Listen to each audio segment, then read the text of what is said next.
How to do event budgeting. Start by defining clear goals. What do you want to achieve?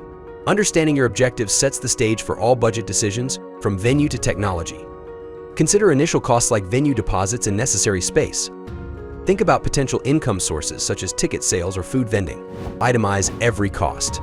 Key expenses include venue rental, food and beverage, event staff, audio-video equipment. Don't forget marketing.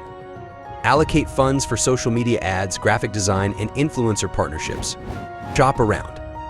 Getting several quotes helps ensure you're getting the best deals and can open negotiation opportunities. Comparing quotes also offers insights into market prices and what you truly need for your event. Estimate your potential income and balance it against your expenses.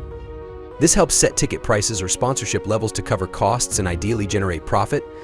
Adjust your strategies based on these financial projections to ensure your event is both feasible and successful. Always prepare for the unexpected. Set aside 15 to 30% of your budget for emergencies to handle any last-minute surprises. Consider using platforms like vFairs to streamline your planning.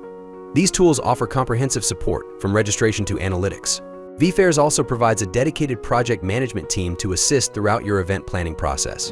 Download the free event budgeting template below. Get in touch to learn more about event planning, budgeting, and management with vFairs. Visit www.vfairs.com.